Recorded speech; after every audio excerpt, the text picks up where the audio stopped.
तो आज बात करते हैं भारत के महाविनाशक मिसाइल की जो पृथ्वी और प्रलय मिसाइलों से भी घातक है। बात भारत के नए short range ballistic missile BMO-4 की, जिसे DRDO तैयार कर रहा है। भारत की मिसाइल दुश्मन के एयरबेस कमांड सेंटर को तबाह करने में सक्षम है। इसे टारगेट पर सटीक हमले के लिए डिजाइन किया गया है। इस मिसाइल की जद में पूरा पाकिस्तान और चीन का एक बड़ा हिस्सा होगा और यही वजह है कि इसे दुश्मन का काल कहा जा रहा है। लेकिन जंग की हालत में यह मिसाइल कैसे गेम चेंजर साबित होगी और कैसे ये दुश्मनों के छक्के छुड़ाएगी, आज इसी मुद्दे पर होगी बात। इस मिसाइल की क्वालिटीज पर बात करेंगे, कब ये भारतीय सेना को मिलेगी और कैसे दुश्मनों के छक्के छुड़ाएगी। देखिए ये खास रिपोर्ट।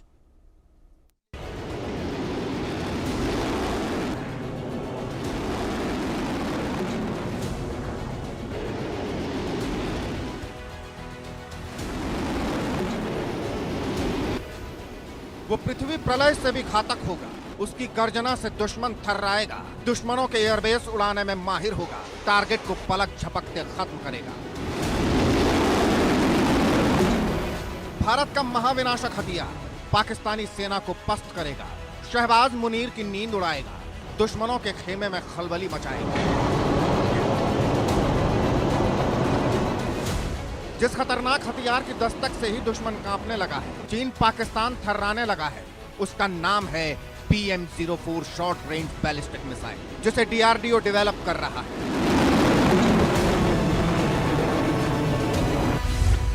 इस मिसाइल को दुश्मन के एयरबेस, कमांड और कंट्रोल सेंटर को तबाह करने के लिए तैयार किया जा रहा है। इसे टारगेट पर सटीक हमले के लिए डिजाइन किया गया है। पृथ्वी और प्रलय मिसाइल के मुकाबले यह काफी एडवांस होगा। चीन पाकिस्तान के एयर डिफेंस सिस्टम को चकमा देने में सक्षम होगा। भारत की यह मिसाइल बेहद घातक है, विनाशक है, तबाही का दूसरा नाम है। इस मिसाइल की पहली झलक हैदराबाद में विज्ञान वैभव रक्षा प्रदर्शनी में देखने को मिली थी। यह मिसाइल तैयार हो गई तो दुश्मन के ठिकानों पर गहराई से वार करेगी। दुश्मन के एयरबेस और कमांडर सेंटर को पल भर में तबाह करेगी। इसकी ताकत की बात करें तो इस शॉर्ट रेंज बैलिस्टिक मिसाइल की रेंज 400 से 1500 किलोमीटर होगी। मैक 5 की हाइपरसोनिक स्पीड से मार करने में सक्षम होगी। यह मिसाइल 500 किलोग्राम के कन्वेंशनल वॉरहेड को ले जाने में सक्षम है। SRBM मिसाइल का वजन 11,500 किलोग्राम है। मिसाइल की नेविगेशन सिस्टम इसे हाईटेक बनाती है। BM-04 के डिजाइन से पता चलता है कि यह अग्नि प्राइम से मिलती है। यह स्वदेशी मिसाइल चीन और पाकिस्तान के लिए बड़ा खतरा है, जो पाकिस्तान के कराची और चीन के बीजिंग जैसे शहरों को मिनटों में निशाना बना सकती है। इसकी खासियत है, हाइपरसोनिक मिसाइल इतनी तेज रफ्तार से उड़ान भरने के बावजूद अपने लक्ष्य पर सटीक निशाना लगाती है। टारगेट पर पिन पॉइंट हमला करती है, दुश्मन के ठिकानों को भस्म करती है। DRDO इस मिसाइल को डेवलप करने के लिए तेजी से काम कर रहा है। उम्मीद है कि अगले 2 से 3 साल में इसका परीक्षण होगा और इसके बाद यह मिसाइल भारतीय वायुसेना की ताकत बढ़ाएगी, दुश्मनों के छक्के छुड़ाएगी। Bureau report, India news.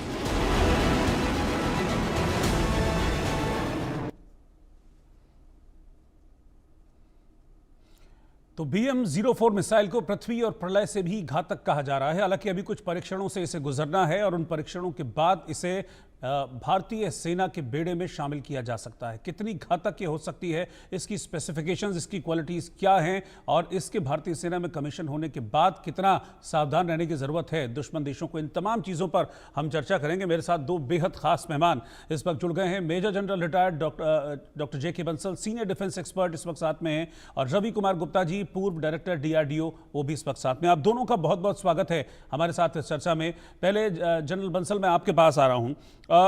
इस मिसाइल को गेम चेंजर कहा जा रहा है। हालांकि इसको अभी भारतीय सेना में कमीशन होने में वक्त है, टाइम लगेगा, कुछ परीक्षणों से इसको गुजरना है, लेकिन इसकी स्पेसिफिकेशंस जो हैं ये इसे बिल्कुल अलग और यूनिक बनाती है।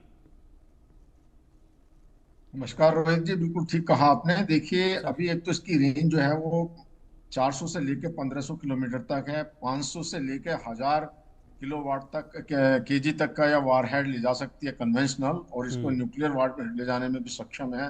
इसकी मैन्योरेबिलिटी बहुत है, और इसमें क्या है कि आप कोर्स करेक्शन कर सकते हैं। मतलब मैन्योरेबिलिटी का मतलब जो एक बार छोड़ने के बाद में फिर जो इसमें दोबारा कहीं अगर चेंज करना है वो भी, और डिप्लॉय जो है इसको बड़ी जल्दी किया जा सकता है जैसे एक जगह से। फिर ये जो है ऐसे टारगेट है, मल्टी रॉकेट बैरल रॉकेट से फायर आती हैं उसको उसको भी कर सकती है, या सरफेस टू एयर मिसाइल्स हैं उनको भी। तो इस प्रकार से, और जो चाइना के पास में HQ-19 है, या पाकिस्तान के पास में HQ-9 है, उनको भी काउंटर करने के लिए उस तरह के हथियार में ये बहुत ही एक काबिल साबित होगी। स्ट्रेटजिक जो एसेट्स हैं दुश्मन के, उनके ऊपर हमला कर सकते हैं। तो इस प्रकार देखते हुए इस मिसाइल की बड़ी महत्व है, और ये कंप्लीमेंट्री होगी पृथ्वी और प्रलय के लिए।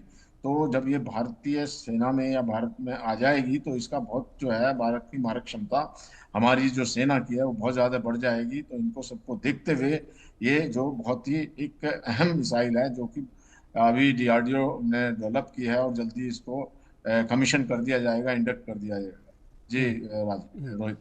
रवि कुमार गुप्ता जी, इस मिसाइल को डिजाइन करते हुए, BM-04 को डिजाइन करते हुए किन बातों का खास ख्याल रखा गया? धन्यवाद वहीद जी, बहुत बहुत ही आपने बहुत अच्छा टॉपिक लिया है आज ये। देखिए, जो हम आज सबसे बड़ी खास बात यह है कि गत वर्षों में जो DRDO ने प्रगति की है मिसाइल्स के क्षेत्र में, आपके प्रक्षेपास्त्रों के क्षेत्र में, आज हम मिसाइल से जुड़ी हुई हर एक टेक्नोलॉजी, चाहे कैसी भी टेक्नोलॉजी हो, हम उसमें पूरी तरह से सक्षम है। और यही कारण है कि हमें अब केवल यही चाहिए कि हमें जो फौज हमारी है वो क्या रिक्वायरमेंट देती है, हम बहुत जल्दी उसके ऊपर डिजाइन तैयार करके, परीक्षण करके हम उनके हवाले करने में पूरी तरह सक्षम। तो जैसे आपने पूछा कि क्या क्या किन बातों का ध्यान रखा जाएगा, पहली बात है कि किस काम के लिए इस्तेमाल की जा रही है, कितने दूरी के लिए इस्तेमाल की जा रही है, और ऐसा क्या किया जाए कि इसमें दुश्मन इसको डिटेक्ट ना कर पाए।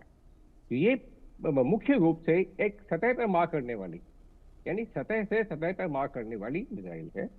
और ताकि दुश्मन, क्योंकि आज के जमाने में दुश्मन का जो एयर डिफेंस सिस्टम है बहुत उन्नत हो चुका है। अब मैं बात कर रहा हूँ खाली पाकिस्तान की ही नहीं, चाइना की भी। और जैसा कि अभी मेजर जनरल साहब ने बताया, रेंज इसका 1500 किलोमीटर तक से भी अधिक है।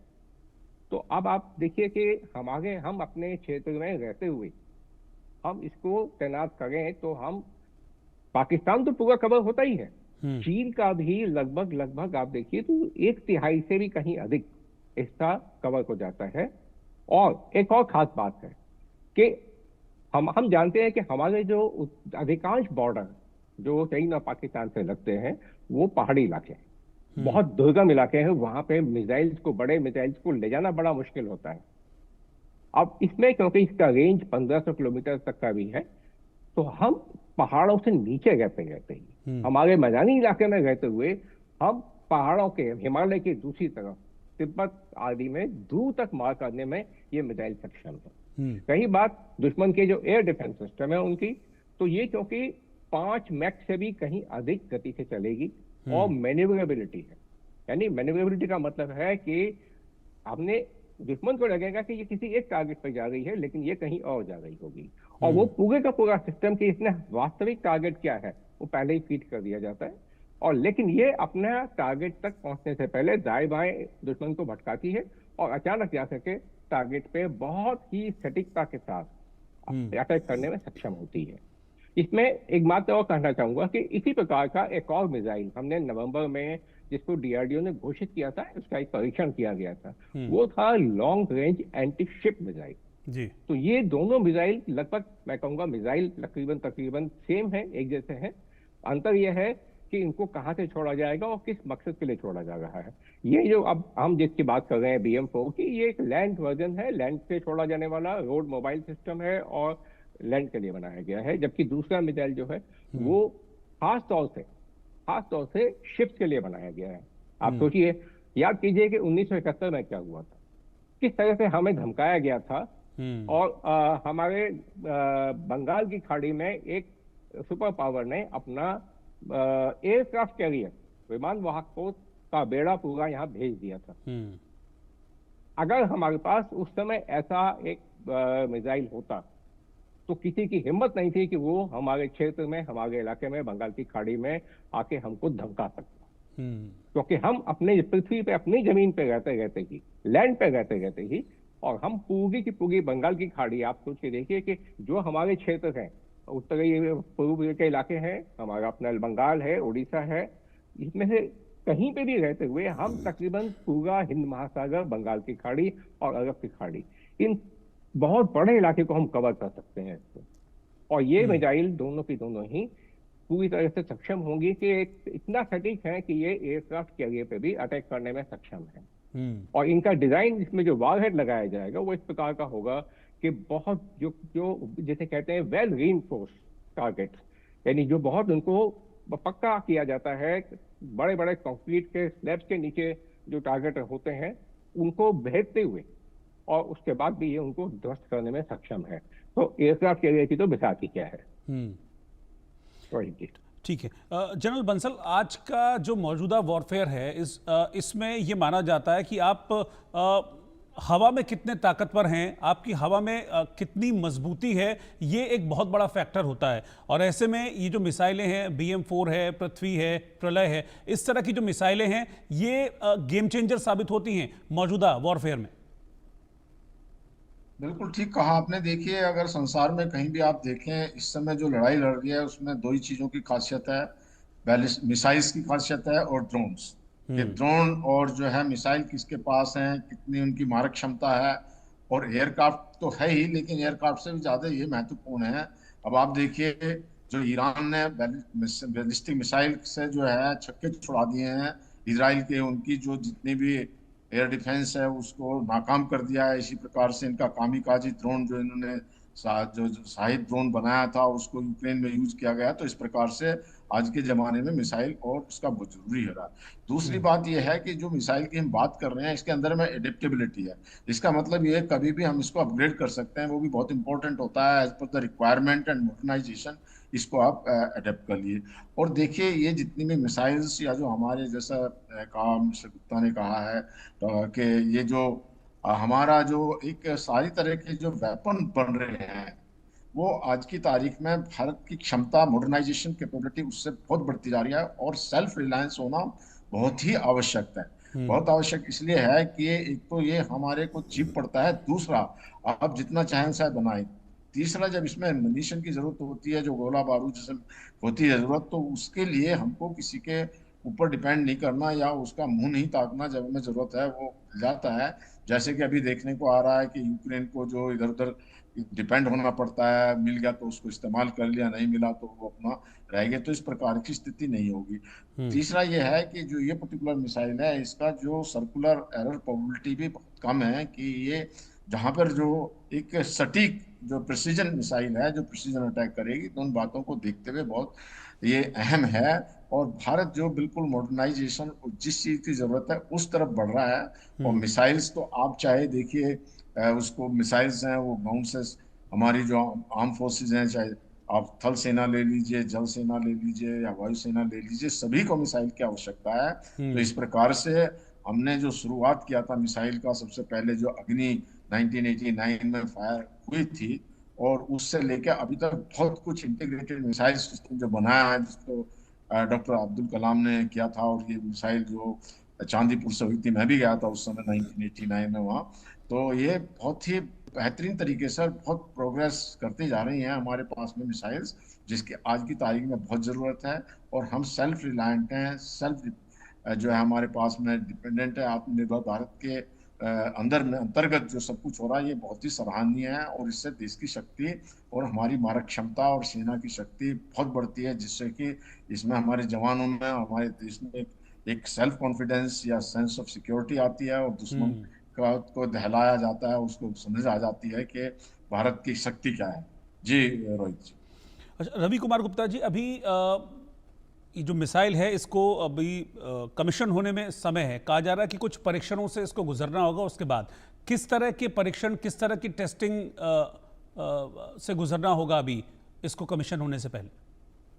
हाँ देखिए, जैसा मैंने बताया कि जितनी भी टेक्नोलॉजीज इस मिसाइल को बनाने में चाहिए, आज हमारे पास वो टेक्नोलॉजी मौजूद है। हमने जब अपना पहला अपनी मिसाइल छोड़ा था, जिसका जिक्र अभी किया 1989 में, 1989 में, उस समय हम उन तमाम टेक्नोलॉजीज को पहली बार टेस्ट कर रहे थे।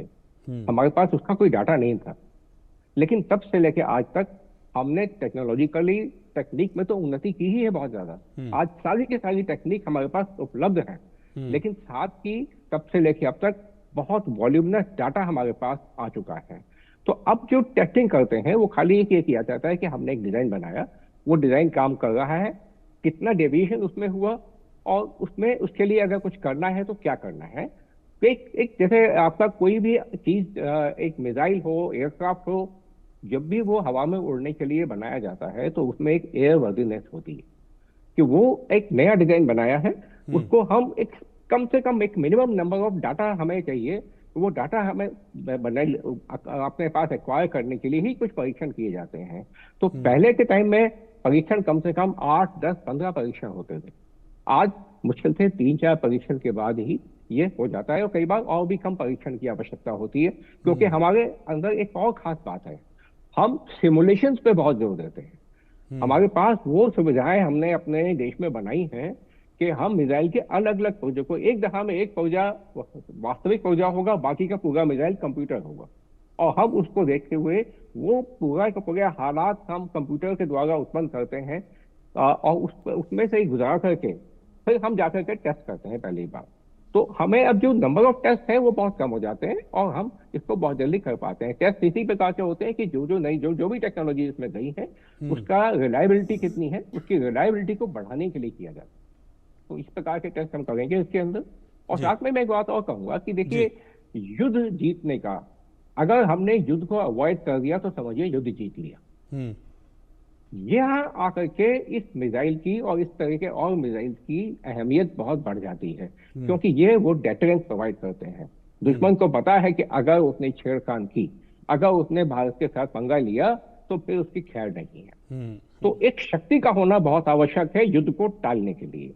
भारत एक शांतिपूर्ण देश है, हम चाहते हैं डेवलपमेंट करना, हमारे देश डेवलप करें, हमारे आसपास के लोग भी डेवलप करें और सब शांति से रहें। लेकिन कुछ खुराफाती लोग ऐसे हैं हमारे आसपास हैं कि जो हमेशा हमें को दबाने में लगे रहते हैं, तो वो ना दबा पाए उसके लिए मिसाइल है कि भैया या तो शांति से खुद बैठो, हमें बैठने दो, नहीं तो फिर तैयार रहो, मार बहुत अच्छी पड़ेगी। एक बार देख लिया ऑपरेशन सिंदूर में क्या हुआ है, क्या हाल किया हमने, और हमें चंद दिनों में ही हमने आपने जो सोचा भी नहीं था कि शायद महीनों लगेंगे, उतना नहीं हो पाएगा, हमने 3 दिन के अंदर वो करके दिखा दिया। तो आज भारत इतना सक्षम है कि हमें अपनी रक्षा करने में पूरी तरह सक्षम है, और दुश्मन को पूरी तरह नेस्तनाबूद करने में हम सक्षम हैं। बिल्कुल। और ये इसका खासियत है कि इस मिसाइल को रोकना असंभव नहीं है। एक बार हमने छोड़ दिया इसको, इसके अंदर जहां जाना है टारगेट फीड किया हुआ है, और सब कुछ इसमें आर्टिफिशियल इंटेलिजेंस से कंट्रोल्ड है। उसके बाद ही अपने टारगेट तक पहुंच के रहेगा, और किस रास्ते को पकड़ेगा वो हमें भी नहीं पता। वो उस समय, इसलिए इसको रोक पाना असंभव है। तो और हम इसमें चाहे जैसे बताया 500 से 1000 किलोग्राम तक का वजन ले जा सकता है, पेलोड ले जा सकता है। वो पेलोड एक कन्वेंशनल मिसाइल पेलोड भी हो सकता है, न्यूक्लियर भी हो सकता है, और जैसा कि एक बार डॉक्टर कलाम साहब ने कहा था कि फूलों का गुलदस्ता भी हो सकता है। वो क्या होगा दुश्मन पर जो है निर्भर करता है कि दुश्मन की नीयत क्या है, इस पर निर्भर करता है। बिल्कुल। और अपनी मिसाइलों का कमाल बंसल साहब हमने देखा है, अभी जब पाकिस्तान ने पहलगाम किया था और उसके बाद फिर भारत ने कैसे मिसाइलों के जरिए पहले जो पाकिस्तान में आतंक के अड्डे जो पनप रहे थे उनको तबाह किया, फिर उसके बाद पाकिस्तान के 11 सैन्य बेसिस को हमने तबाह किया। ये हमारी मिसाइलों की ही ताकत थी कि पाकिस्तान के डीजीएमओ को घुटने टेक कर आना पड़ा कि भाई सीज फायर कर लो। बिल्कुल सही कहा आपने। देखिए, हमारे मिसाइल की ताकत थी जो हमने दुश्मन के नस्ते नाबूद किया उनके ठिकानों को। उसी तरह से हमारा जो एयर डिफेंस सिस्टम, जो आकाश तीर बनाया था, जिसमें सब तरह की मिसाइल थी, उसमें इंक्लूडिंग जो S-400 के साथ में हमारा पृथ्वी और सब कुछ होने और आकाश मिसाइल के होते हुए, और दुश्मन का जो जितने भी उनकी तरफ से ड्रोन वगैरह आए उनको मार गिराया गया, और हमारी जो मिसाइल्स थी वो सटीक निशाने पर लगी। पहले उनके 9 टेररिस्ट ठिकाने ध्वस्त किए, जो कि 150 किलोमीटर अंदर पाकिस्तान के अंदर किया हमने, नहीं पीओके में किया। उसके बाद में फिर जब उन्होंने हमारे सिटीज पर आक्रमण किया तो उसके बाद उनको डिफेंसलेस कर दिया गया, उनका एयर डिफेंस को नस्तेनाबूद कर दिया।